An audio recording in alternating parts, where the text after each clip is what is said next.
Welcome, welcome, everybody. This is the CyphaDen Chat. I'm your host, Tayamu Denku. I got my homie Pestilence with me today. Always changes his names. Detroit Pestins. Always got to flip it crazy on him, right? And yeah, CyphaDen Chat, where we want you to get in.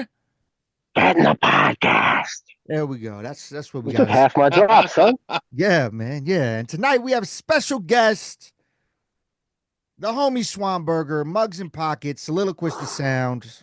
I Yeah. mean, yeah, man. I'm excited about this because you probably don't even know, but I was actually a huge Soliloquist of Sound fan at Oh, at that's one what's up, man. at one point in time. That's what's Actually, up. I still am, but now you got the Mugs and Pockets thing going on. Right. Um, but yes, like I remember showing people. I'd be like, "Hey, you ever heard of this group? You gotta check out this Oh, that's Marvel dope. video. You ever heard this new sheriff in town joint?" I was like, man, I gotta show you Nice. these. Yeah, I was putting people up on it, man. You know what I mean? Man, I mean, same over here. You know what I'm saying? Anytime you doing like a freestyle show or something like this, you know what I'm saying? Like the name definitely comes up, especially if I end up talking to Matt Hills or something like that, you know what I'm saying? The name will definitely come up, you know what I mean? That's But what's it's up, a man. it as well as, as well as with the tour, everybody we gotta look out for each other. So Of and then Print course. definitely mentioned you before, so Oh yeah, yeah. Blueprint's definitely the homie. that's the homie for real, for real. Yeah. I mean, pretty much every time Blueprint wants to play Milwaukee, like I'm pretty much the person that puts on because he told me the first Dope. time that I booked him out here myself, he was like, "That's the best show I've ever had in Milwaukee." Nice, And I'm like, nice. well, that's dope. I appreciate Yeah, that. So ever since then, and anytime he comes through on a tour or something, I pretty much set it up, hook it up. So, yeah. Gotta look out. but I've actually, Shout out to Print. yeah, I've actually never played Orlando, and I've never played Seattle, where you're at now. Oh, word. I've never Okay. played either one of those spots. Yeah, we gotta change that up. Yeah, man. Well, so next year, I already have it in my mind that I want to do a West Coast run. That's Okay. that's kind of in my cards of what I want to do next year.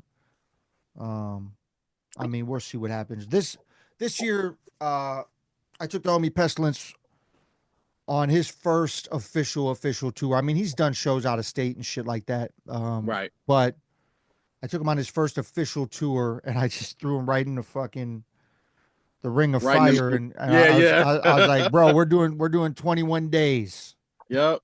Let's go. Let's go. and How he many he days had off no in days between? off, No no days days off. off. Damn. But he shit, he was ready to go after the tour. I'm the one that was tired. I was like, man, Nice. I need some time, bro. Yep, yep. Oh, that's what's up. Damn. So Yeah, that's no joke. I had this one question. Okay. Um, because I don't know it. There's this thing every time I bring up the soliloquist of sound thing. I got this memory, and I never actually asked you if it was a thing that happened, but did the Marvel video debut at Scribble Jam? Oh, not that I know of. So there was like, I feel like there was like a video that played at Scribble Jam, and I swear to God, it was the Marvel Mm, video. man, I wouldn't even know it. You know what I'm saying? I wouldn't even know it because like where we did ours was basically at like a little cafe. You know what I'm saying? It was at a cafe, little cafe spot. And like this spot was in Orlando, and we had some of the homies come through, and like we just showcased it there. But then like whenever we went like and toured, like we would show it at the spots that we were at, like right before we went on stage. Hmm. We would show it, you know. And It became kind of part of our set too. did you guys play Scribble? No.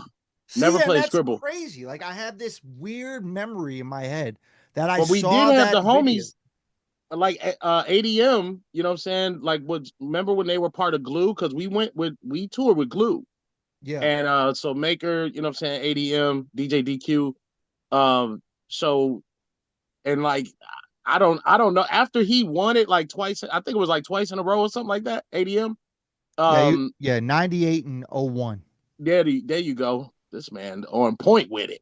Yeah, like after that, I'm not sure how much like he was in touch with everyone else, but you know, that was pretty much it, man. I do remember that there was like, when I got in touch with Icon and Mike King, we did like a few different things where we like kind of there was like some stories from back in that time, Hmm. that we kind of messed around with, you know what I'm saying? But that was pretty much it, man. Um, yeah, I would love to know if it did or not, I swear to God it did. I swear maybe it that was would either be that would be maybe, insane. like maybe ADM made it happen or something, but like I Yeah. swear there was like cuz that's how I found out about it. Wow. Like Wow. I swear that's how it happened. Wow, I, man. I mean I might be fucked up, but I feel like that's what happened because That after I that mean, happened, that's when I was like, man, y'all got to check this shit out. yeah, This shit is fire. yeah. I mean, it So, was definitely a big moment, you know. And then like the homie X 144, he's the one that did the video. Shout out to X. And yeah, we did that straight up low budget. That was no budget. Just the well, homies coming together, yeah. I making mean, it it happen. turned out fire. I've actually gotten into Yeah. this point where I just shoot and edit my own videos now cuz I don't want to pay Nice. nobody.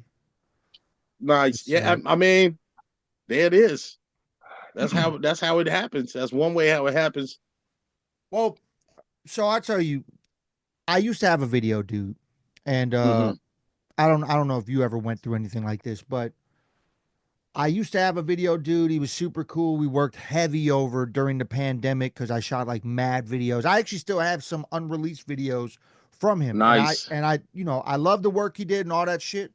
But then it just got like I gave dude so much business that it got to a point where damn near, um, I I basically am the reason he got his new camera Right, because right, like right. because like of all the money I was putting into these videos during the pandemic time, Mm, and then he started getting more people that were uh that he was shooting for because like he edited my Fredro joint, he edited nice. my Fashawn joint, like all these high caliber joints he edited and it got him a little more buzz.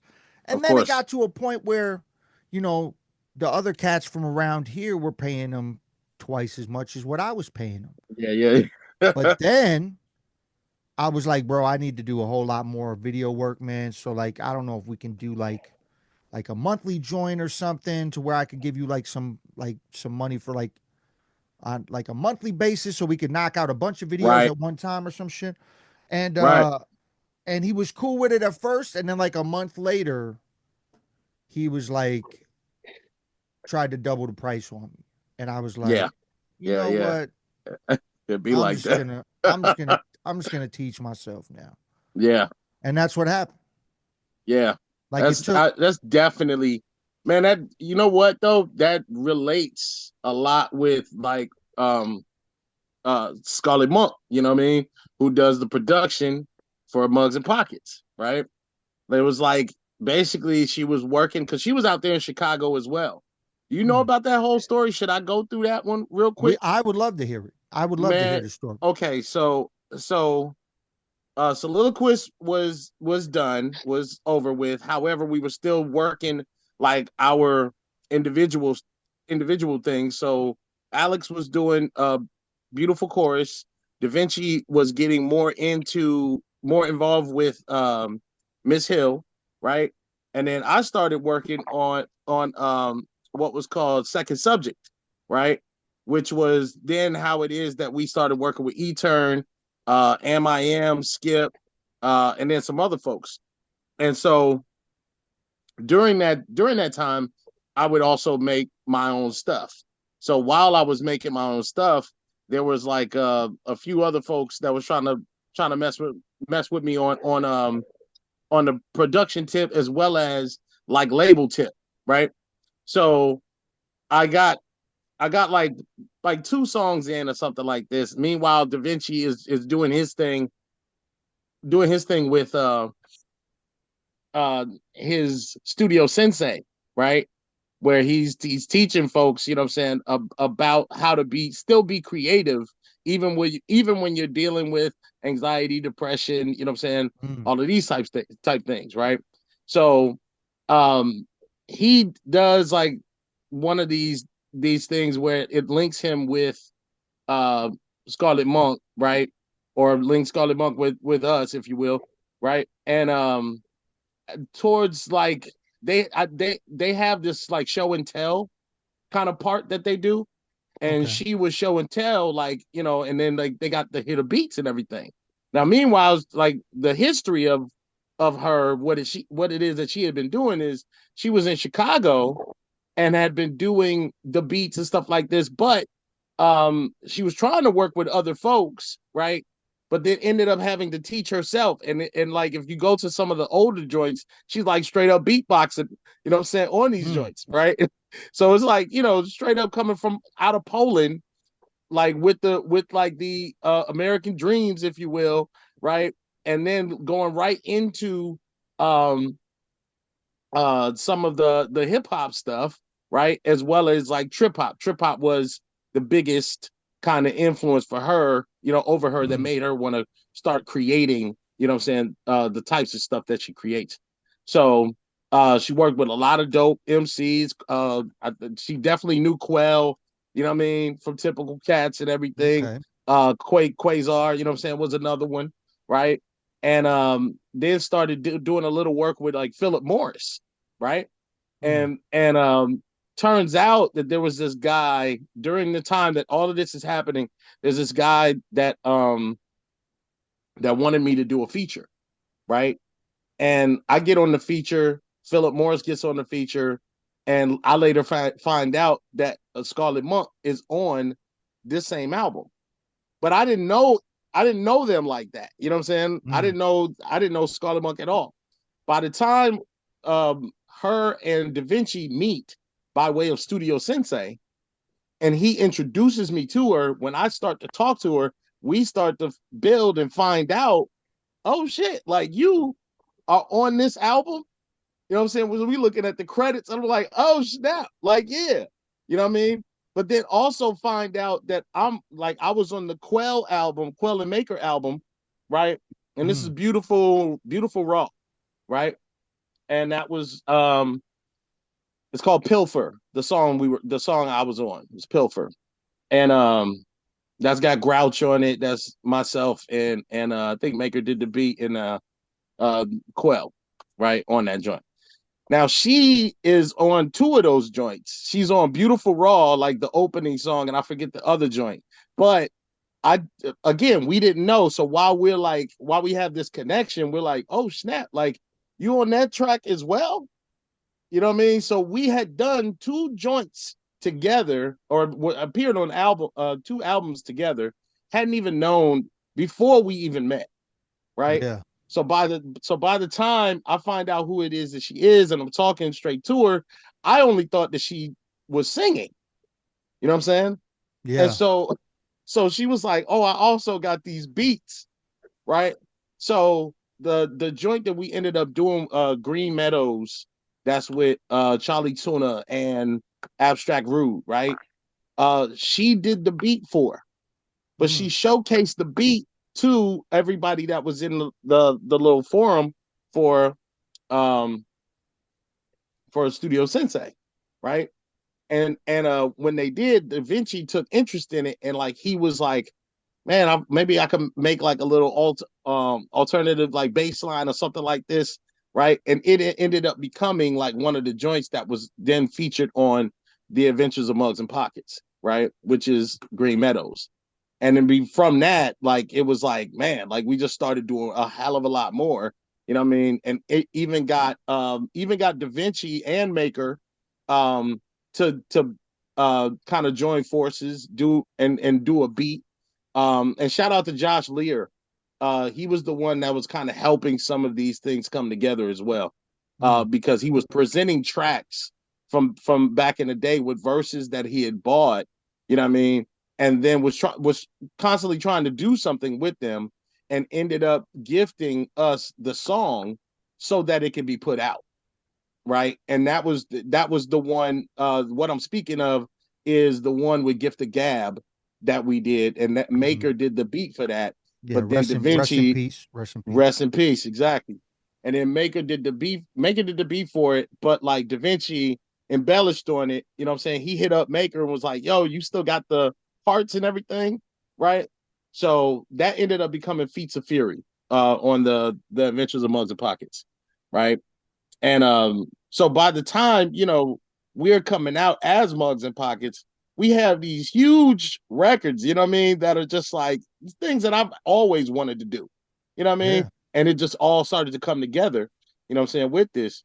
And one of the people that hit me up prior to no, I'm sorry, like right after we got everything done, was Giselle Jupiter from Freestyle Fellowship. Mm, Dude called okay. me called me on the phone. I didn't even know he had my number. And he goes, yo, we would like to represent y'all, you know what I'm saying, and like, put out your songs. And I'm like, what? Like I remember standing out. This is before I moved to Seattle. I was still in Florida at the time, and we were doing things via, phone and Mm-hmm. text and email and stuff. And so every time I would get a beat from what it is that she did, like it brought me back to being a kid, man.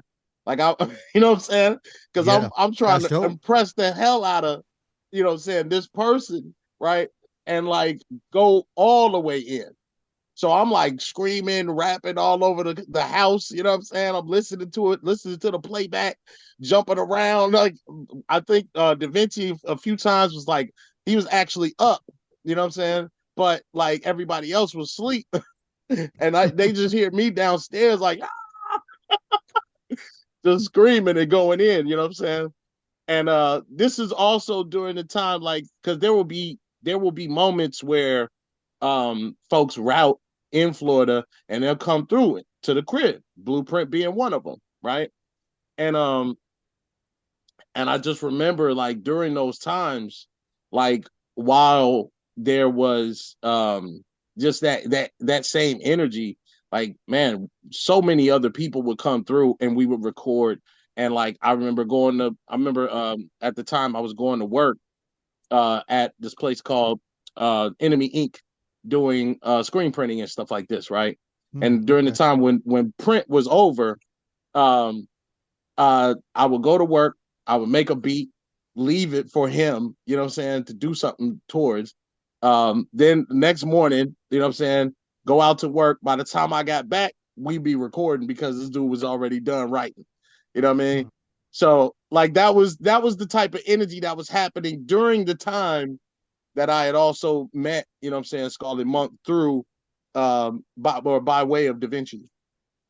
So that's the energy that also brought me out here to Seattle. And when I was in Seattle, ended up staying with Henri Osborne from Oh, from word up. uh Word up. yeah, Dark Time Sunshine, right? Mm-hmm. Grayskull. And so we were roommates, right? And I'm now staying in the same crib that we were both in, but he ended up moving to Florida Oh, he's in and Florida got now? married. He is in Florida. He's in Tampa right now, man.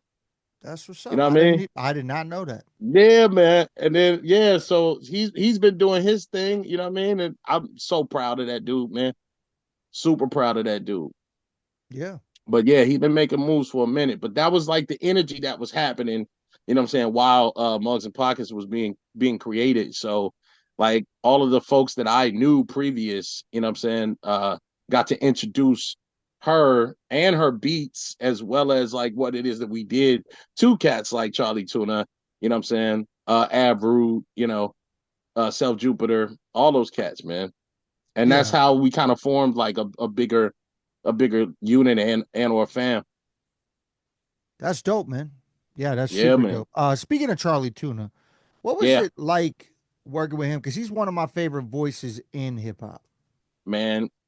Like the We like voice, like there's like Charlie Tuna, and then there's like Lord Have Mercy. Those are like two of my Yeah, favorite yeah, voices exactly. in hip hop. Exactly. You know what I'm saying? So I'm just So curious. so okay, so Charlie is one of those cats where like first okay, so when the beat was sent for Green Meadows, right? There's this bass part that Da Vinci made. And in the bass just it just rumbled, you know what I mean? But it had a lot of movement to it. And when we sent it, usually when you send things like that, you know what I'm saying, to other MCs, a lot of them will follow like that kick in the snare. Sometimes they'll follow the hi-hat, you know what I'm saying? But very rarely will we hear like an MC follow the bass. You know what I'm Mm, saying? And like actually match it in a way where there's even more of a wobbled effect happening, right? So like that's pretty much what we got back from Charlie is like, you know, his voice matched this bass line so well, and as well as the rest of the track, because there's no actual snare. You know what I'm mm. saying? There's no snare in the track. So which was another thing too. It sound way more African than any of the of the beats that are coming from a lot of the hip hop community right now. This is coming from a Polish chick, you know what I mean? Like she Yeah, yeah, killing it. yeah. I'm like, yo, what's good? So he sound real smooth on the beat, right? Everybody freaking out. I remember when we got back, when he sends us back the joint, we did a FaceTime, right? We stayed up, you know what I'm saying, till like 2 a.m, just talking about hip hop, you know what I mean? And he was like, yeah, there's just something about this track, right? And we're going back and forth, and he's playing me other old stuff, right? And I was like, I'm gonna tell you what happens, you know, in the morning, tell you what everybody thinks. So the same thing that I was telling you where I like would record and get all hype, I played this for Da Vinci. He did the same thing. You know what I mean? Jumping around the room, you know what I mean? You know what I mean? Yeah. I sent this to Scarlet Monk. I'm sure she was doing the same thing, but it was just nothing but like memes being sent back, fireballs, all this other stuff, right? But uh the biggest challenge was, even though you had this as the demo, right? And we knew what it was doing. The biggest challenge was, okay, we don't want to fuck this up in the mix or the master. You know what I mean? So we made sure, well, Da Vinci made sure that he was paying attention uh wholeheartedly to like the sounds and the sonics, you know what I'm saying, of the beat. So that's how that's how working with him really helped us focus on different dimensions of the track. You know what I'm saying? And then also because of that, we focused on the other tracks like just the same. You know what I mean? Mm. So um so then when I of course when I got back at him, I'm like, yo, man, you didn't help us like change the whole format of how it is, how it is that we listening to this album, you know? So Yeah. because of that, I was like, man, I need you to do an intro and an outro to this album. You know what I mean? So he's one of those cats, man. He you know, and he's also from the Chi. You know what I mean? So that's our little Chi-town connection right there. So it felt like, you know, we was doing posse cuts, even when the dude was just doing regular like voiceover type stuff. You know what I Yeah. mean? So but yeah, later you'll start to hear like what it is that we're all doing together, trying to put out an animated series called Arc, Animal Relocation Colony, and Mm. he's playing one of the characters. He's actually a bull by the name of Bo, and we need that voice, you know, what I'm saying, for this character, man. That But shit it's sounds crazy. Are you doing the artwork for oh, that? well, okay, we're working with Travis Blaze and William Winkler. Travis Blaze is the cat that did Mulan, Pocahontas, like Beauty and the Beast, Lion King, Oh, all this damn. stuff. He worked on all of these joints. He did that. He worked on some intergalactic stuff, you know what I'm saying? As well, that the thing that was on Netflix. Um, and then like, oh, he worked on Andre 3000, Class of 3000, the cartoon from way back in the day. Oh, shit. Yeah, he did that. You know what I'm saying? So he took interest in Green Meadows and started working on a video for us. And then that slowly turned into us doing like voiceover work for um this potential, you know what I'm saying, show called Arc. You know what I mean? And so you'll see some of that stuff start to roll out. You know what I mean? In fact, I'm actually wearing the shirt underneath this. You know what I mean? Oh damn. Yeah. Hold up. That's Yeah, Art. So that's Bo. That's gonna be So Charlie. You know what I mean? Yeah. yeah, that's super dope, bro. Like I Yeah. I'm actually really excited to see how that all comes together. That sounds super dope. It's crazy because like, Charlie's he never really did like voiceover work like that. And I'm like, man, how? Like your voice is I know. nuts. Like You you know have what I the mean? yeah, like what the fuck? Right. So that was crazy. But that's also still in process. So artwork wise, that's who we're working with. But you are going to be seeing some other artwork from me. And here's the other thing too. Not sure if you know or noticed, but most of the newest artwork that you've been seeing has been all collabs from me and Scarlet Monk. So Yeah. the painted joints, yeah, because she paints as well, but she usually does the backgrounds, and I'll do the Oh, foregrounds. okay. So it's created like this new kind of contrast. But then she also acts as like a art director, if you will, because if I draw something that's kind of crazy, you know what I'm saying? Like she'll correct it and she'll be like, "Yo, why does his hand look like this? And why is his torso doing this?" You know what I mean? And it's like I'd never had that before. I would just rock it, and if it hit, it hit. If it didn't, it didn't. But now all of these joints, they kind of hit, man. You know what I mean? Yeah. And I Yeah, definitely look at them where like I'm able to like have a little bit more of a deeper mindset about the art that I'm presenting. So I'm not just being like I'm an artist, you know what I mean? And deal with it, you know what I mean? Like hmm I'm that's still in there, obviously, but I definitely am looking with a bigger scope. So that's how it's been like with you know, mugs and pockets as of late, but Yeah. this arc shit is about to take it to a whole nother level, man. That's what's up, man. Pastor, you got something? Yeah.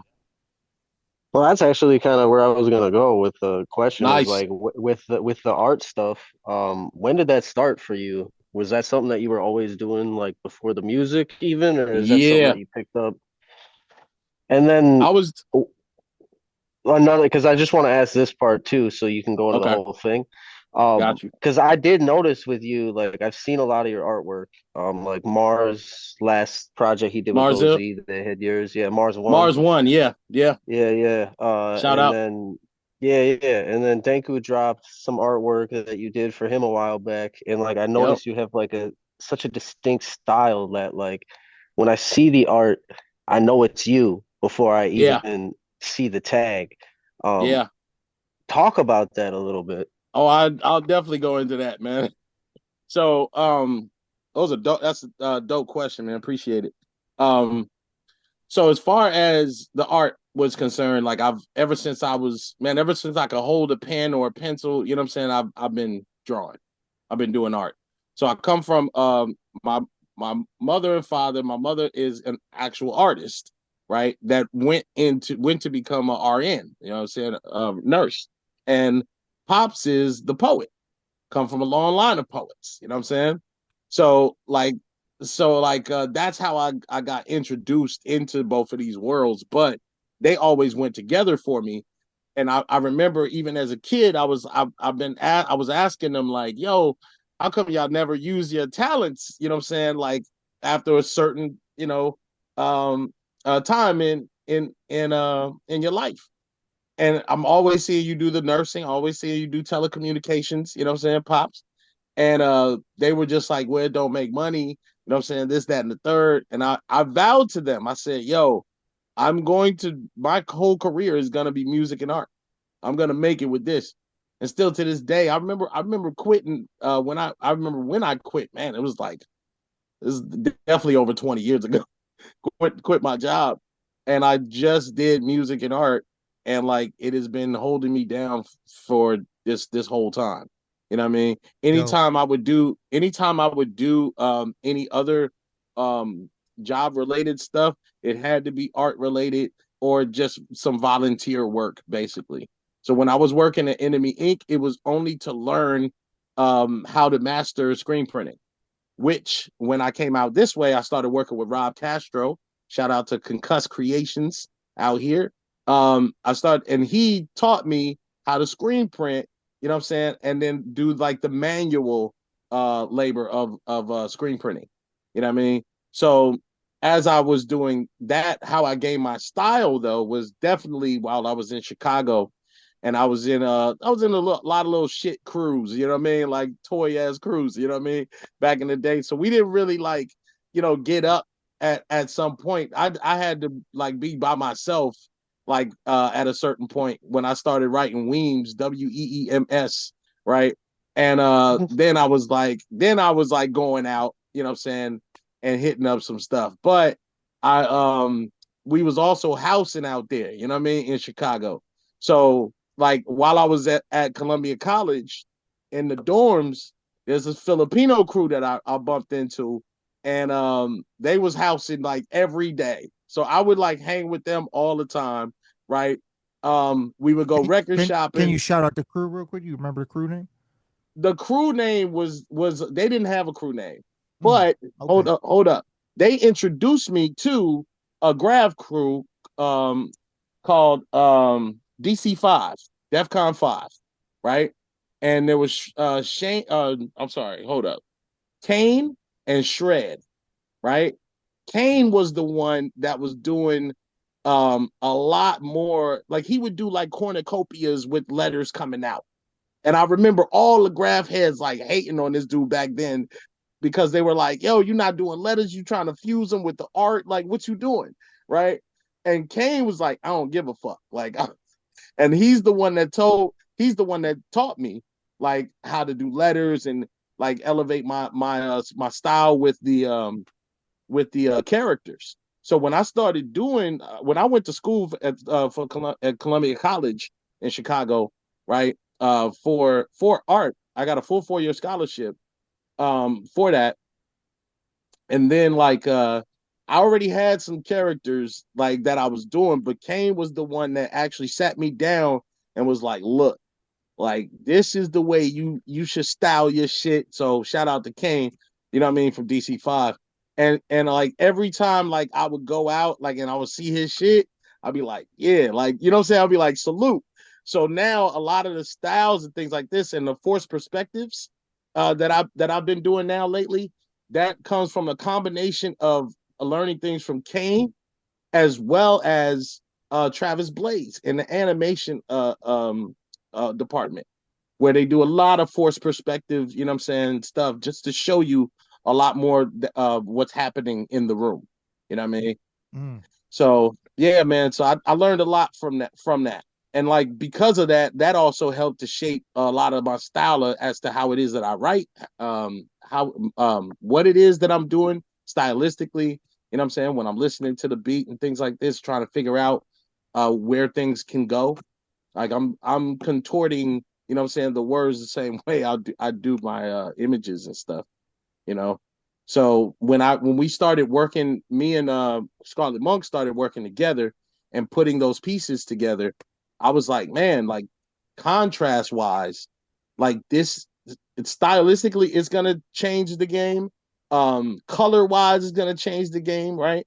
And so we started putting these things together, and all of the like social like so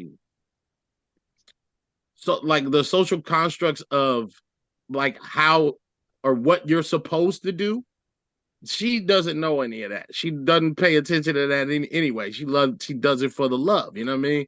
So Mm. when she's doing stuff, like she'll get like rags, right? Fill the canvas up with a bunch of different colors that she likes, and then just start going in. You know what I'm saying? Like just smashing the colors around. You know what I'm saying? Until it comes out dope, or at least to her liking.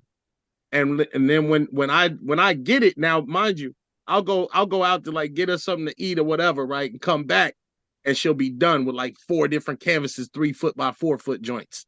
You know what I mean? And I'm like, damn, like what the fuck? You know what I mean? So then I'll come back on top of that, and I'll be like, all right, well let me make sure I don't fuck these backgrounds up. You know what I mean? So now we got a four. It's a four. We just got done with a triptych, but prior to that, we did a hip hop series, which is 4 paintings, and they're all 3 foot by 4 foot, right? So and we were hanging in a place called Local Tide.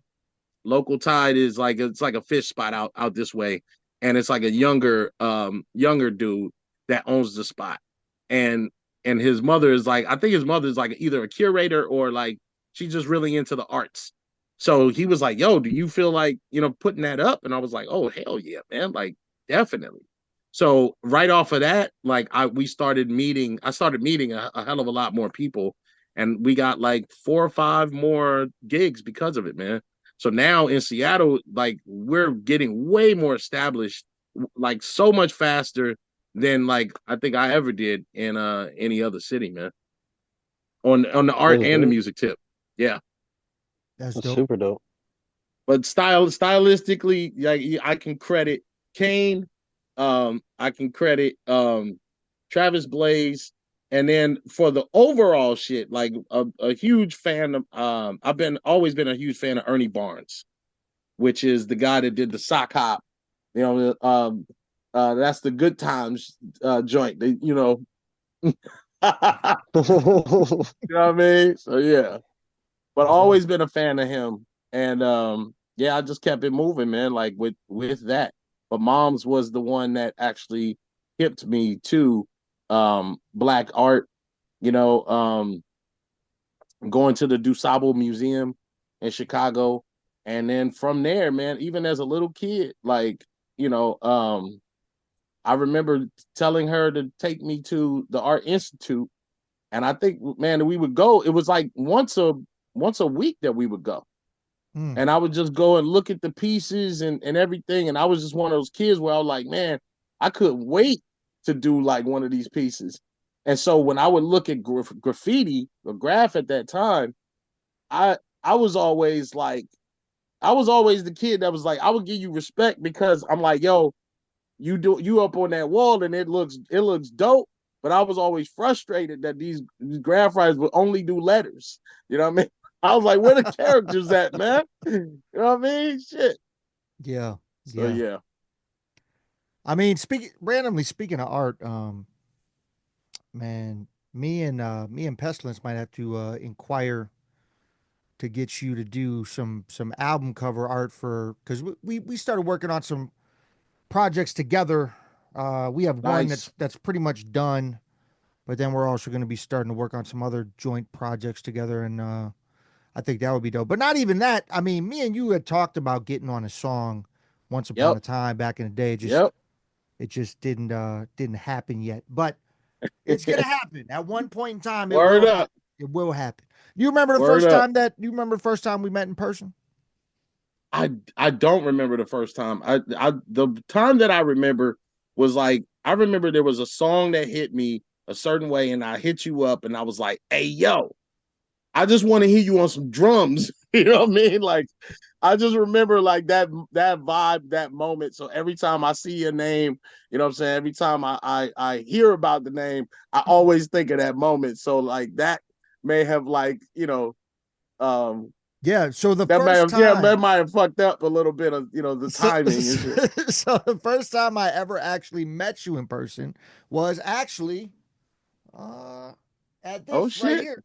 This right here. Oh shit. At the Idea Tribute show at South by Yeah. Southwest Wow, dude. 2015, I believe. But I knew Damn, about you look way at before that. I knew about you yeah. before that, but I went to that because Carnage was playing there. Yeah. And you had happened to be there, and there's that one Yep. picture out in the world somewhere of Yep. me, you, and Carnage at that event That's so in dope. Austin. Wow, B. Yep, that was the first time, and then shortly after Crazy. that, I believe we talked a little bit more, and then Yep. I had gotten that art piece from you because I had Yep. planned on putting that out as a maxi single, and then it just didn't end up You happening. know And you was ahead of your time though with that shit. with the yeah, I know. Conway jump. Yeah, man, you was way ahead of your time. Way Yeah, ahead of your time. yeah, and That's you that's that's that yeah, shit that like a lot of folks don't be knowing, you know what I mean? It's like, yo, because you know, I'll hear stuff where it's like you'll talk about like, you know, Collab King and you know what I'm saying? I'm like, yeah, of course. Like, you know, we in the hip hop, you know, industry definitely know about who's moving in a at a certain pace and who's doing what it is that they're doing. But on another level, you know what I'm saying, when we're this close, like and I get to like draw this stuff, I remember like, you know, saying you telling me a little bit about them and saying like, yo, I got this track, you know what I'm saying, with these cats. And I'm looking at the pictures trying to draw these cats, and then all of a sudden, like probably like maybe like even a year or so later, like everybody and their mama's talking yeah, about it. and they And blew I'm up, like, I'm and they thinking to and myself, yeah, I'm thinking to myself, like, my man's was just telling me about this shit. Like, you know what I mean? yeah, I'm just drawing these joints. That's wild, man. yeah. So yeah, It's kudos to that for you having vision like that, homie. yeah, man. So speaking of, just real quick, because we've asked other artists this, and I would love to have your opinion on it. So there's this new wave Mm, of collaborations going on. mm-hmm, Pestilence knows where I'm about to go with it. There's this new wave uh where people can buy these feature packs, mm, and instead of it being a direct collaboration with an artist, right. it's it's a licensed verse that's either given to a couple hundred to maybe 400 or 500 people. What do you think about Mm, that new direction of these? Because I personally think it's killing the feature game as far yeah. as being authentic feature shit. I mean, what's your opinion on it? Yeah. I mean, my opinion on a lot of this shit, you know what I'm saying, is a lot of new shit. You know what I mean? I'm just simply not with, you know what I mean? But then there's also that element of like, I do understand that, yeah, things are going to go south. You know what I mean? Like whenever you have something that's really dope, something that you're like, nah, I ain't with that is gonna happen. You know what I mean? And so when that starts to happen, and you notice like you notice the folks that really have like done the work, that's what I tend to focus on. Is I'm like, I'm hoping that people that actually go and do the work, that learn to like learn to know like who these people are. They have a style that that both of the artists, they recognize, like, man, I like your style, like, and I like yours. Yeah, let's do a joint together. You know what I mean? I mean, friendship shit. You know what I mean? Yeah, Regular shit. You know what I mean? yeah, yeah, real But when I connections with motherfuckers. exactly, when those things happen, I feel like that in itself is the bet is going to be the better song. You know what I mean? At the Of end of the course, day, of course. like it's always because there's an actual connection, and you know, I feel like you're gonna get the better joint out of that. You know what I mean? So if it's killing the feature game, I don't know, because I would feel as if, like, even though people are doing it in that way, there's no authenticity to it enough to make me really feel like, oh yeah, that's a threat. And when it's Mm, not a threat, I tend to like not even have ideas about it. You know what I mean? I It's feel that. just like this AI shit. Like I don't really have too much feeling about it. I'm glad that everybody's getting into art. But if it, I mean, me and you both know, is like I would never call out an AI artist because if you can't draw in the first place, you shouldn't even be on my radar. If it was an actual battle, you know what I mean? Like, but that's what I look at, you know what I'm saying? And I'm like, all right, hopefully these cats start to utilize like these types of inventions for something a little bit bigger than where it is that they're headed. You know what I'm saying right now? Yeah. Because they No. seem like great inventions, but you would never fucking know that by way of how it is that they're being utilized right now. You know?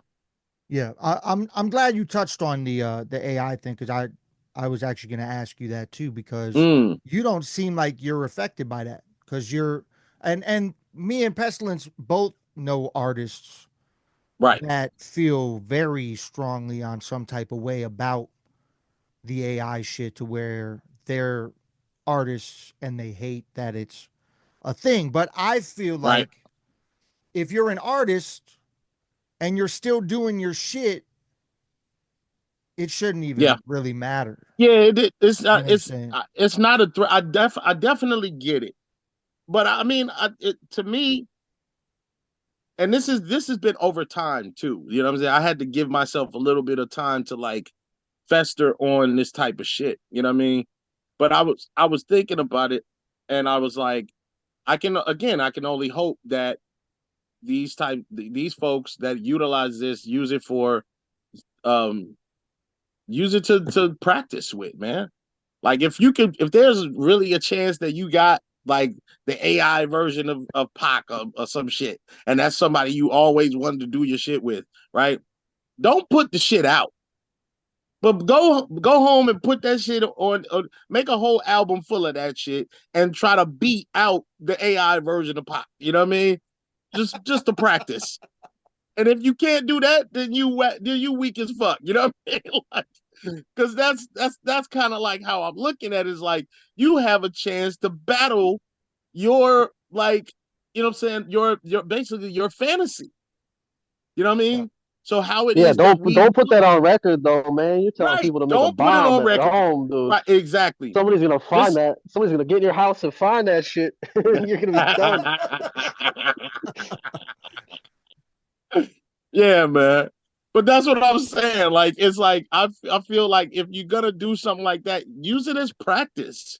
You know what I'm saying? Don't just be out here being like, don't chase the fame, man. Like we gotta create.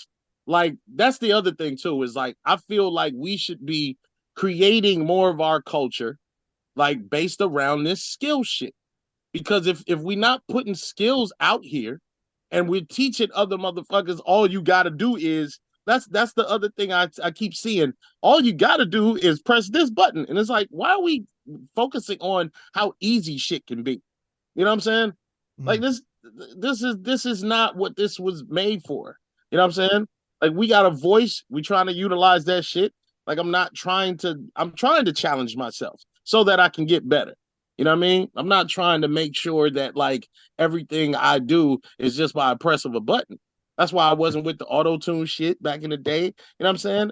And so when who was it? Uh when when uh when I think it was Usher, when Usher said to T-Pain, "Yo, you fucking up the game, you ruining hip R&B," Oh shit. and he I went don't even into that actually I think happened. I don't even I know that think that that happened. shit happened. He went into a depression, man, Oh shit.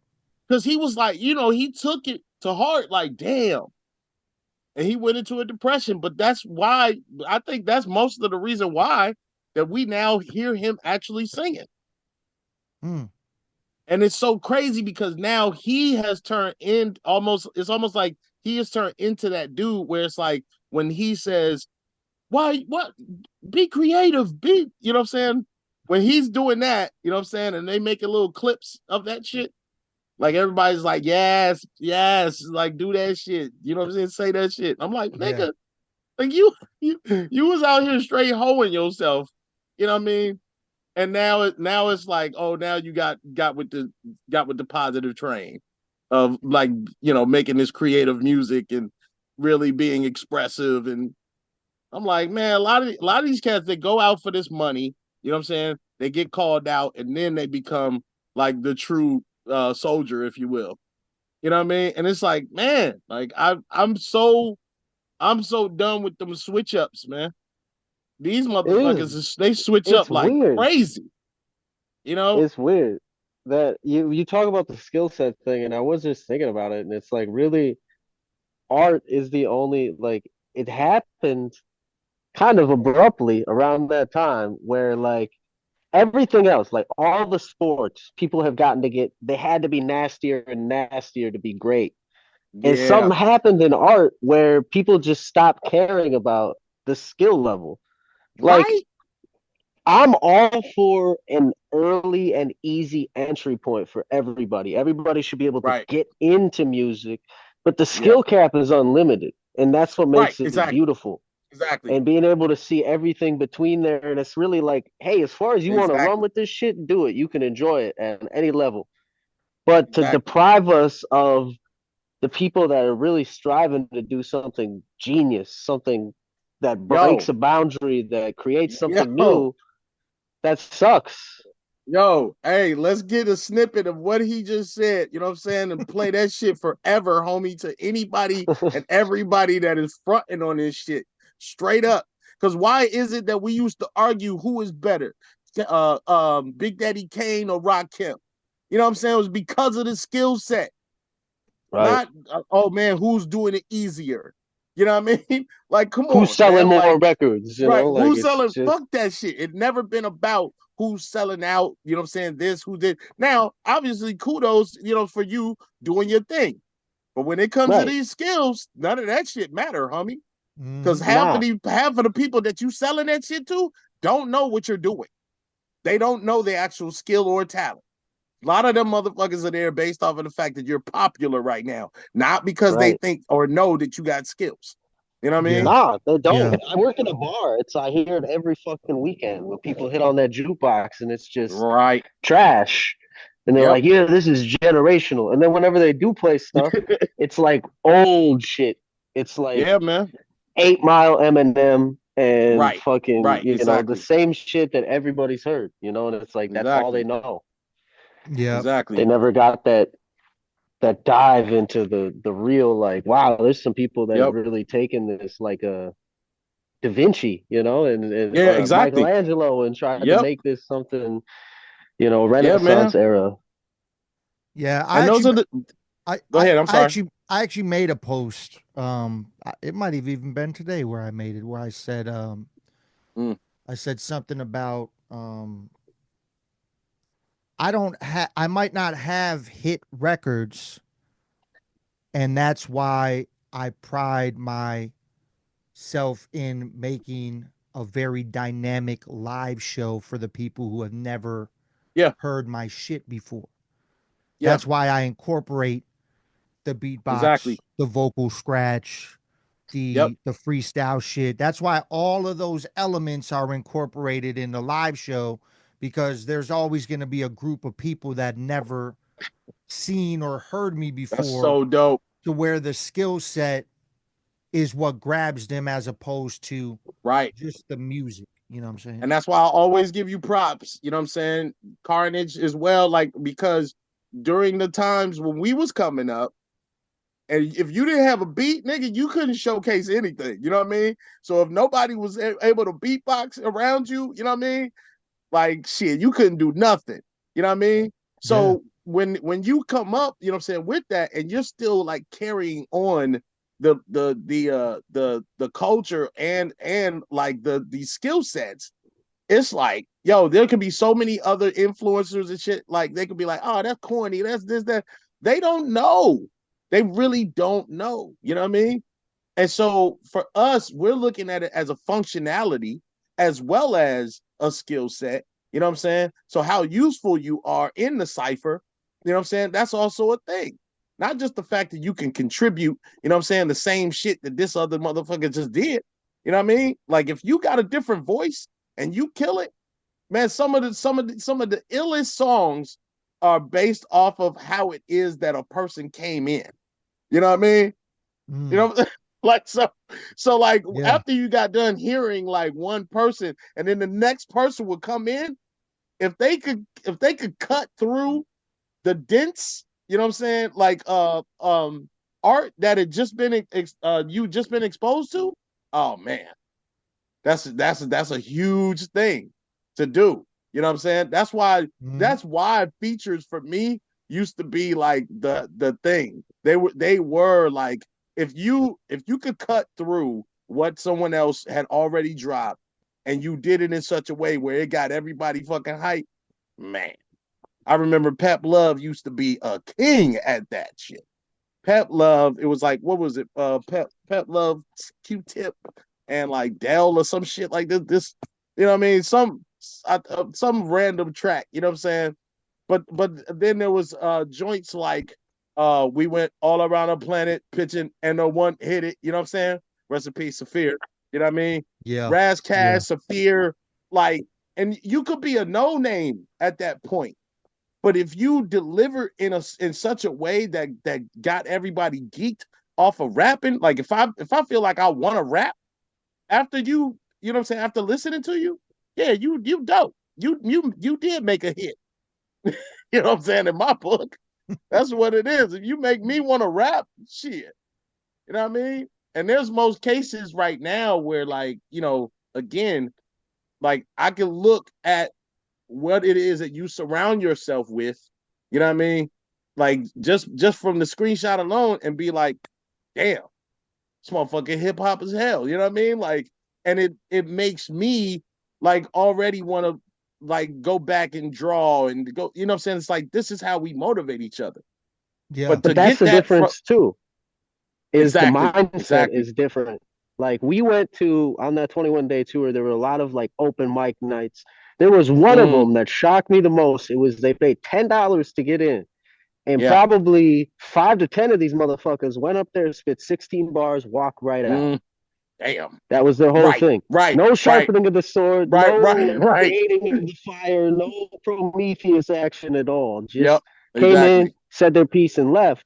Whereas, Yep. like someone like you, someone like us, like Yeah. I want to see Be that there the whole motherfucker show. that's crazy dope, that's different, that sparks something new, that is. Yeah. I want to turn to Denku and be like, this motherfucker is Yeah, crazy. right. You know, like Exactly. that's the moments Yeah. I want.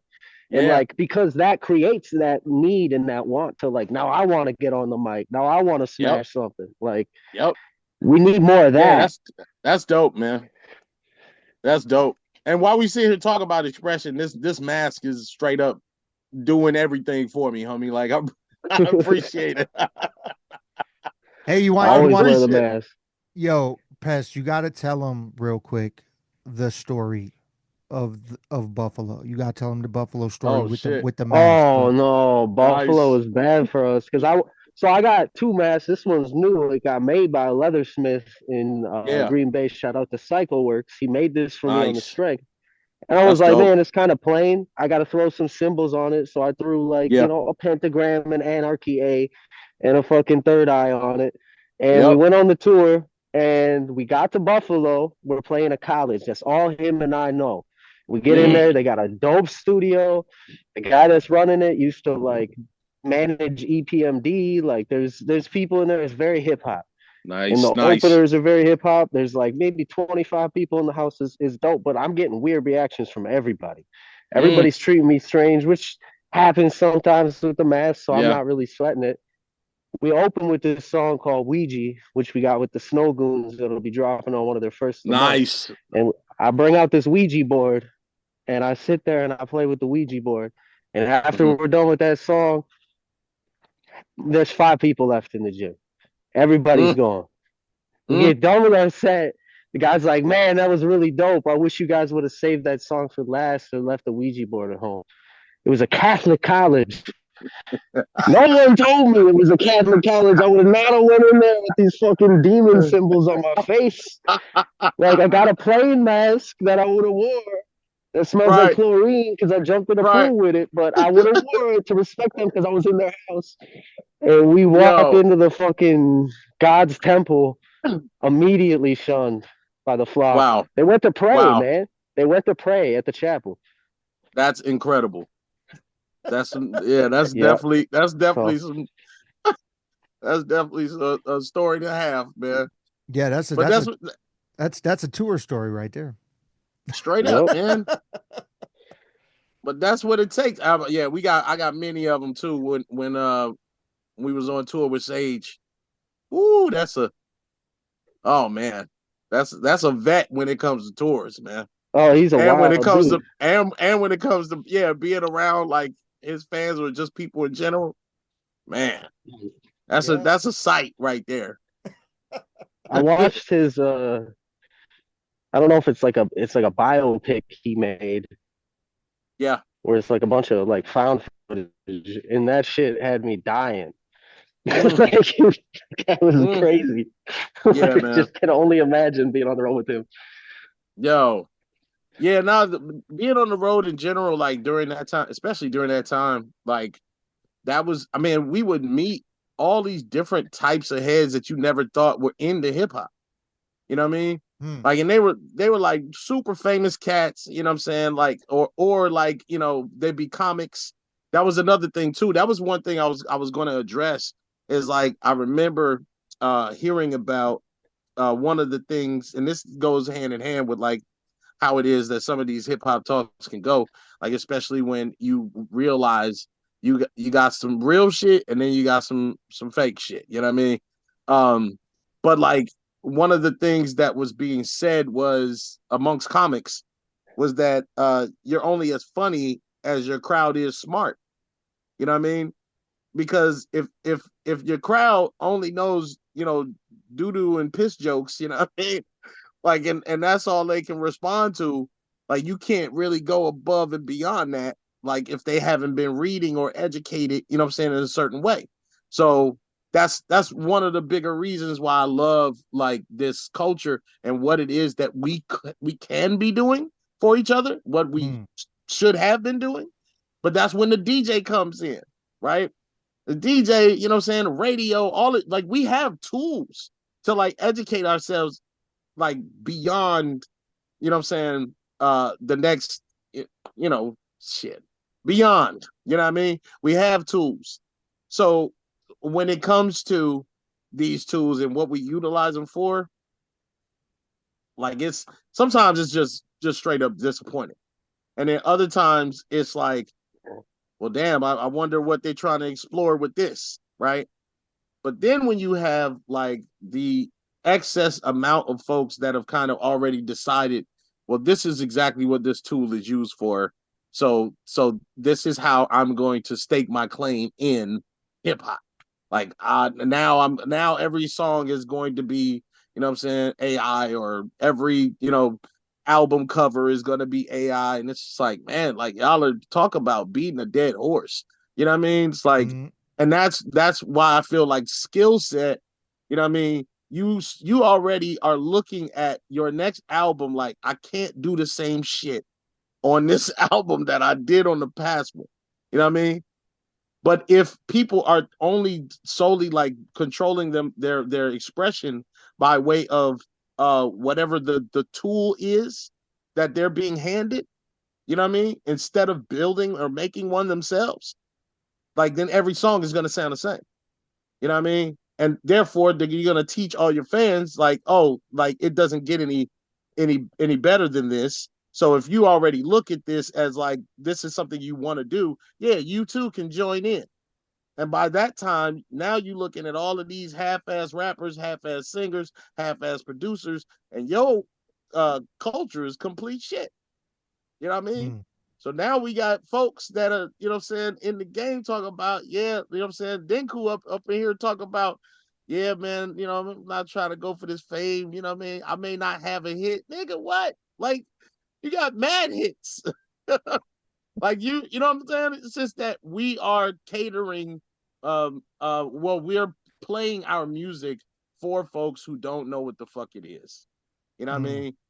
And it's just, that's just what it is. But we got to give our congratulations, you know what I'm saying, and we got to celebrate what it is that the point that we've gotten to, you know what I'm saying. Now that I can spit all these names, you know what I'm saying, it sounds like name dropping at first, but then it's just like, no, that's the homie. Like Self Jupiter is the homie now. That's crazy. You know what I'm saying? Yeah, Like yeah, yeah, it's fucking nuts because these are still, mind you, I'm still a fan. You know what I mean? I am still a fan of Freestyle Fellowship. So like it is wild that like I get to do either more songs, more work, if you will, with them. You know what I'm saying? Be recognized enough to have like a dope MC be like, yo, do my album cover. That's dope. yeah. That's super dope. You Yeah. know what I mean? But I think that now, since we have that, now I feel like we should really be building these empires together, you know what I'm saying, in a way that allows all of our business and all of our knowledge and all of our skill sets to come together to create something that other people can't. You know what I mean? Mm, Right. And that's where I feel like it's at. And I've kind of feel like, we we've been building and haven't kind of known where to go or where we should go. You know what I'm saying? But we all know that it's like, okay, that whole level of excuse me, that whole level of trying to do something to please someone else, that's gone. That's out the door. mm, But the level of building, the things that we do in order to build our platforms, choose different platforms first and foremost. You know what I'm saying? Not everything should be on Spotify. You know what I mean? We should be looking for other formats. You know what I mean? yeah. Looking for other platforms. You know what I'm saying? But that's our levels of validation right now. And it's almost like I see a lot of folks kind of giving into that. You know what I mean? So that it's like, if you're not on Spotify, like, because people are checking views and views and views, and it's like, them views don't get me paid. I can give a fuck if you listen to my shit on Spotify. That is not getting me paid. You know what I Yeah, mean? yeah.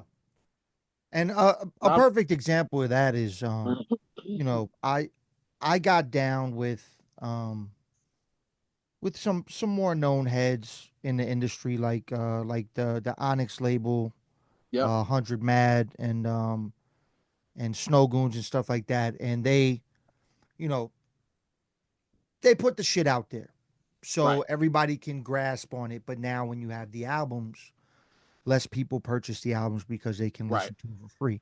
Back when before I really dropped shit on Spotify, I was just putting out albums, giving snippets and shit, and dropping albums on Bandcamp before I would put it on any streaming shit.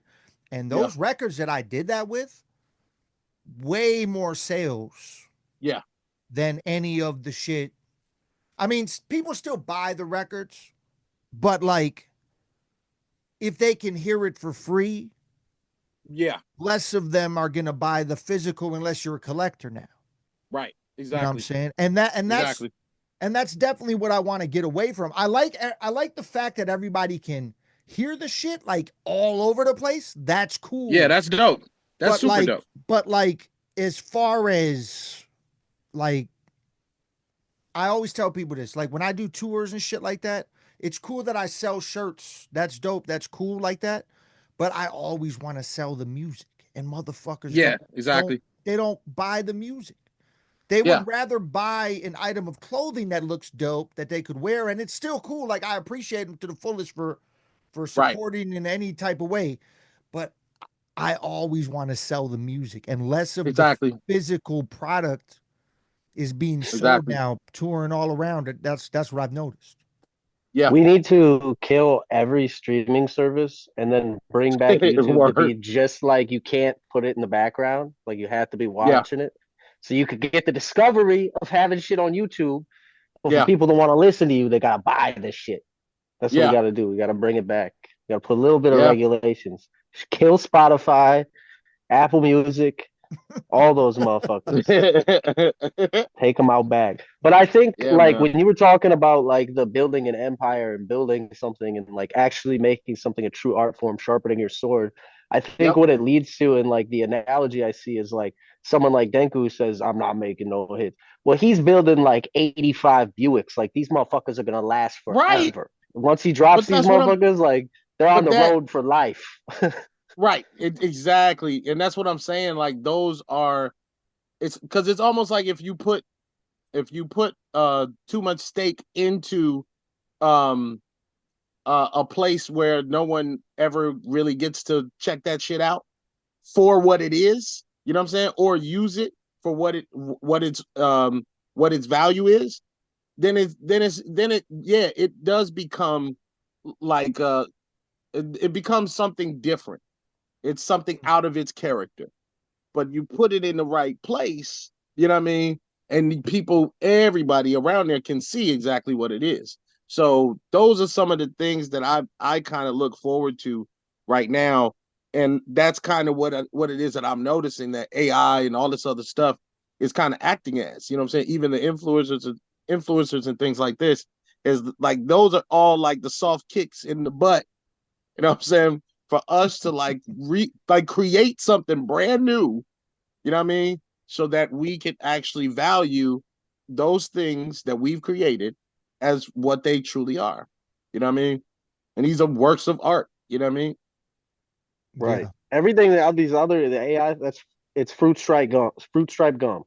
You know, it's Yeah. gonna be gone in fucking 20 seconds after you take it out the wrapper. It's done. Yep. You can't Yep. memorize any of that shit. Like I've seen it. It's kind of funny because we have all these like local rappers, all these different people on your friends list and shit. And I've Mm-hmm. seen different people drop album covers that look exactly the same. Like I'm like, both of these people just put in like outer space astronaut man, and it looks Right. they got the same Right. shit. They're using the Right. same software. It's like no one's gonna remember this. They're gonna be like, I That's the can't remember what that art looked like. that's the other part of this shit is like, you know, we can, when we talk about these elements, especially the elements of our culture, elements of hip hop, is like those folks that then claim to be part of it, that utilize those things, they're basically slowly taking out those elements. You know what I mean? Because if you're not searching for a skill set within the culture that you claim or want to belong to, like what is your contribution if you're constantly promoting shortcuts, you know what I'm saying, of how to do these things? You know what I'm saying? What is your contribution towards a culture, like when you're constantly promoting things that people first and foremost value, so they'll go to it, you know what I'm saying, for like your skill set of what you're putting into it. But then when they see like your album cover, like what do you think that they're taking from that? Like it's like, oh, okay, you know what I'm saying, I'm gonna rap like this, but then I'm gonna make a cover that I don't give a shit about. Mm. You know what I'm saying? Yeah, Like, and you're yeah, not putting on your people, so you're not encouraging people to talk amongst the community. You know what I'm saying? Or put the other person on. You know what I'm saying? Or congratulate them on what it is that they've done. You know what I mean? So then you just get like a bunch of like broken elements. You know what I'm saying? That don't like really add up to anything. And so like that's why in our circles, like what it is that we've been doing, like recently, um, Da Vinci he was engineering on this YG Marley track that they just went platinum. Mm. That's what's up. Yeah, man. So but the thing is like, had we done that like in the 80s, you know what I'm saying? Had that shit been done in the 80s, all my niggas would be like, oh yeah, this is crazy. Everybody else is like, oh, that's cool. Man, fuck out of here with that shit, man. Like, you know what I'm saying? Everybody's like way too cool for school right now. And it's like right. niggas is out here actually like grinding hard as fuck and succeeding, but there's like nothing at the end, like, you know what I'm saying, like that anybody is valuing. So I'm like, okay, cool. Like obviously I feel like we've started to take out the value in these things. You know what I'm Mm. saying?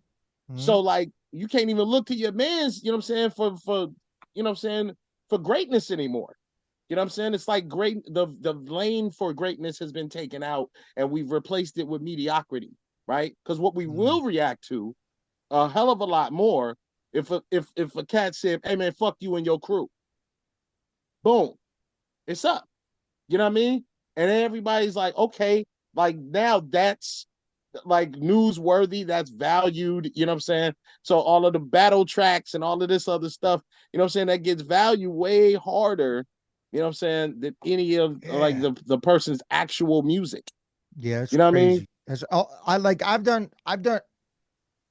I've done two diss tracks in the last 2 years to people that Mm-hmm. are just on some hater shit. And Mm, those tracks and the buzz behind it got so much more reaction yeah. than me dropping albums. It's crazy to me. Yeah. Yeah. I mean, look at they not like us. They play that thing all the time, everywhere. You know what I mean? And when I heard it, I thought it was a joke. You know what I mean? It was like I wasn't even hearing it as like, oh, like he going in on some rap shit. You know what I'm saying? Plus, I'm not really a fan like that, but so I might be biased on that. But what I did like most of all was like the people going crazy. Like I was like, oh damn, y'all found y'all passion again.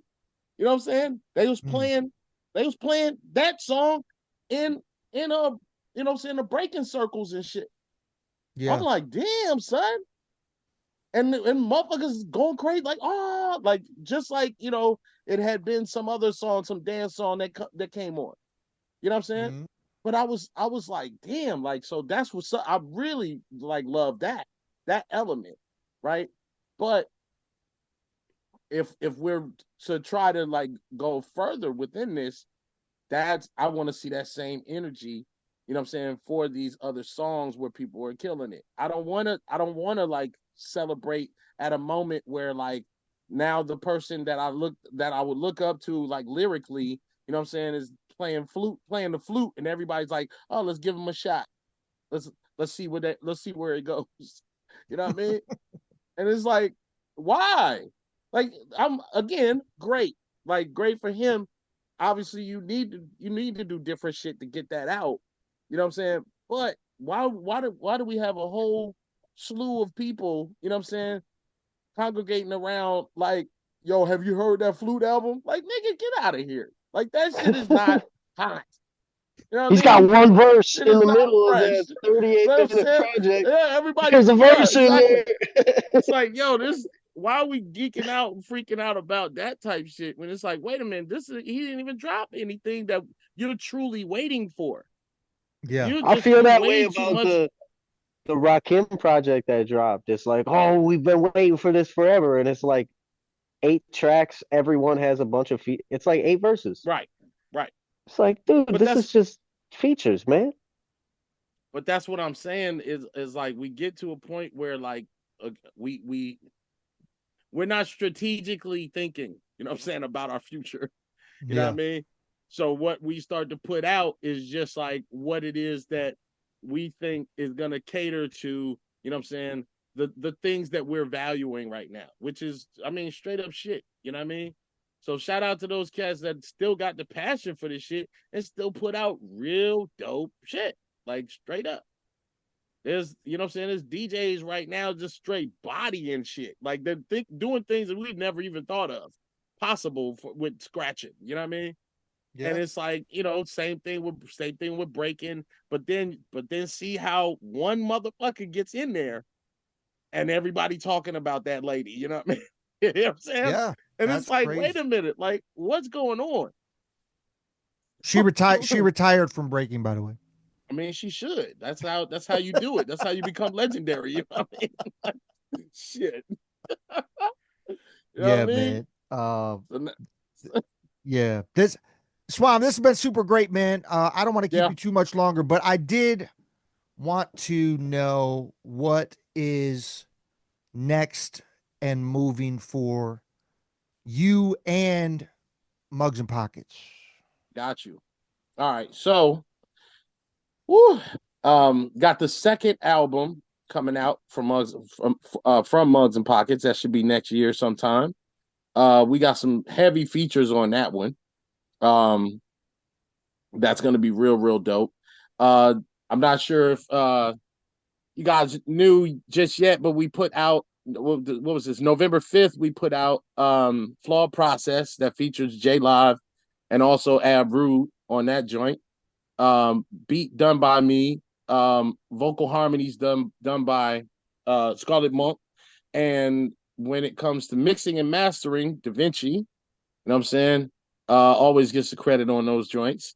So that expect that to be on the album as well as other joints that'll be produced by Scarlet Monk. Um,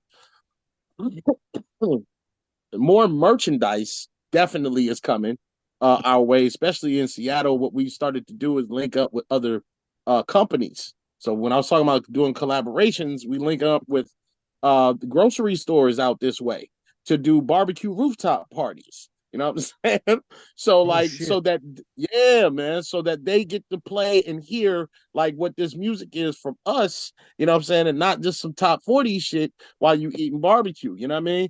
And we educated a lot of folks, even them, to talk about or at least have them bring out their culinary artists so that so that these young bucks out here that's cooking, you know what I'm saying, that's killing the grills or whatever, can get their shine. So we wanted to kind of match the food art with the real art that we're doing with music, as Mm. well as actual visual art.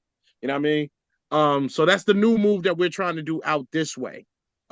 In light of that same thing, there's an anniversary that's happening for um, um, Mojam Mondays, right? Mojam, they have been doing like this jam session over at Nectar Lounge in Seattle for for about 11 years. This thing has been going strong, right? And it's a free thing that they've been doing. So what we're doing now with them is we're doing some free we've been hitting up I did some free shirts, some free designs for them so that we could sell, you know what I'm saying, and link with them and do a collaboration with them where they actually have merchandise. And when I did that, I started thinking, we both, you know, as Mugs and Pockets started thinking, man, what's the next move like outside of art for a group like Mugs and Pockets? And one of those moves is collaborating with these different companies, like PCC, like Mojam, you know what I'm saying, and like Local Tide and things like this, and creating actual albums and merchandise for them, so that they have a bigger supply of stuff that doesn't already have demand. But Mm. one of the biggest things is that, you know, people tax like crazy out this way, and then on top of that, like they're running out of staff, running out. COVID hit this motherfucker hard. You know what I mean? So we're trying to get them to do more events, like, but linking up with certain companies, certain properties like Hudson properties out this way, right? And certain districts like one of them being Pioneer Square, and we're trying to link up with these cats to do events, do merchandising for them, um and offer them like a bigger kind of, you know, array of stuff that they can actually sell, that will also come with, you know, the our passion for them, because we will be selling them as well, helping the entire city like make some money. You know what I mean? But those are some of the things, you know what I'm saying, that we've been doing here, like within Seattle, as far as the music. On top of that, like I've been linking with Ab Root on some other things, Project Bloat, and expect to see some more Mugs and Pockets art affiliated with, you know what I'm saying, Project Bloat members. And I think that's about it. Oh, E-Turn. Um, gonna be making another album with E-Turn shortly to put out with the Higher Ups, which is the record label between Mugs and Pockets and Self Jupiter. That's dope, man. That's a lot of Yeah, man. shit. Uh, That is a lot of shit. real quick though, um, Yep. before I let you go, so how do you can you give somebody a crash course on how you present your product to create things with like a grocery store or something? Because like Yeah. Oh I yeah. feel I feel like avenues such as that, if you approach them just as a hip hop artist, Yeah. you're scaring them away Of course. because hip hop always has the bad rep with it. Right. So how do you approach something like that? So here they have something that's called the Seattle Freeze, right? and which basically means that like if they already have a crew of folks or a circle of folks, you're not getting in. You know what I'm saying? Unless you know people or you know something about that circle that they value, right? So what it is that I did was I hit these motherfuckers with 7 or 8 different emails just to get in touch with them. I visited the spot. I frequented the spot. You know what I'm saying? I bought product from the spot, right? And then every now and again make friends, you know what I'm saying, with those people. So like me as an Aries, I'm very loyal to shit. So if I got something in my head that I'm gonna do it, I'm gonna do it. So these are the things and steps that I took. I basically like started going there a hell of a lot more because I wanted to get in touch with them, and I kept bringing it up every other day or so. You know what I mean? So I would buy small things so that they knew my presence. And then I would, right after I would do it, I would sit there in the corner and I would actually type up an email to say thank you. I would actually go to the cooks. I would say thank you. And before you knew it, they were like, hey, this is this guy, this black guy, you know what I mean? Like with dreads, that's always giving us props for our food. And so what I started to recognize what was happening was they would actually the thing that I gave them props for, they would actually have in the food court, right?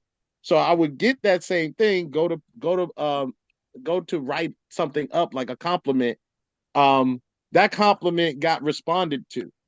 When they responded to me, I then responded back to them and the people that they CC'd with my idea. And that's how I start. So then one dude, That's great. yeah. So one dude hit me back. His name was Joel. Um, I said, hey, can you schedule a time to meet? So you can hear my pitch. I don't want to do my pitch by way of the actual internet. And he was like, yeah, you know what I'm saying? I can schedule some time. So we had some time. We went out on that rooftop and I did my pitch and I nailed it. And like he was down and he goes, I'm gonna bring this up to my event coordinator, right? And see what she thinks about it. He's like, can you do another meeting like in 2 weeks? And I was like, yeah, sure can. So after those 2 weeks, bam, went right back to them. I already had like a mock up, right, of things that we could do. So every question that they had that I knew that they were going to have in order to pull it off, I already had the people in mind. I had the DJ in mind. I had a way of progressing like with the actual promo, right? Of how we would promote this thing with suggestive promoting.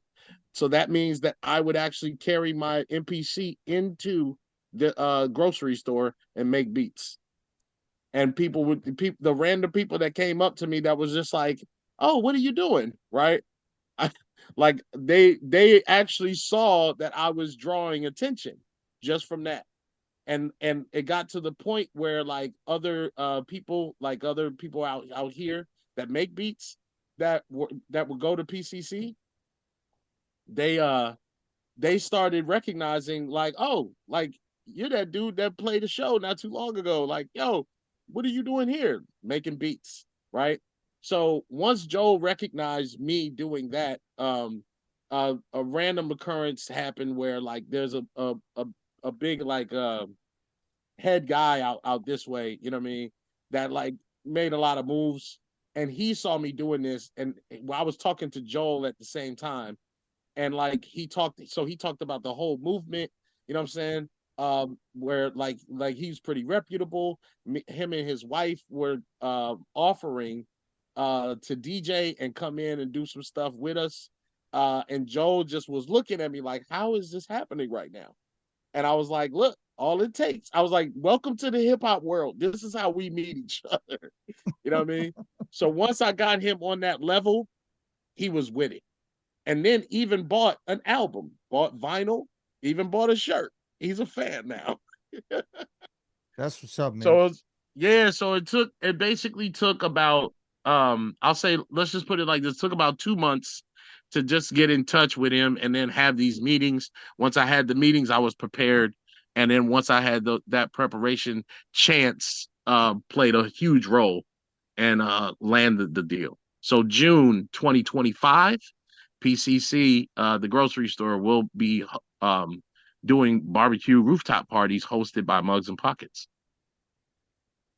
Oh, That's Yeah, dope, man. man. dope, Um, dope, dope. yeah, Yeah. man. Definitely when I set up this West Coast thing, I definitely look forward to linking Oh yeah. with you when Oh I come yeah. out there, bro. It's gonna be crazy. I might try to get Gel out here too. Around the same time. Oh, that That'd would be be dope. crazy. Yeah, it'd Yeah, be dope for y'all to rock. It'd be super dope. yeah, man. Well, like I said, this has been super dope, man. It's been good to hear from you, talk with you, all Yeah, that man. goodness, man. Yeah. So this was the CyphaDen Chat podcast, presented by Oh, CyphaDen Music, where we inspire even those higher. And remember to never stop chasing your dreams, because you will never know what you are fully capable of. oh, Yes, yes, we had the one and only Swamburger, Mugs and Pockets, Soliloquist of Sound in the building this evening as our special guest. We appreciate you to the fullest. I am your host, Tayamu Denku. That's the homie Pestilence. And this has been a beautiful one, man. Like I said, it's going to be dropping Friday. And I look forward to getting some clips up and people to seeing what we all talked about. It was a dope, fun episode, man. Appreciate you to the fullest. Until next thank you, man. time, Swam, I will be in touch. Like I said, we might definitely have to holler at you about some art, and we Oh definitely yeah, gotta get that collab in at some point in time, and it's gotta happen, man.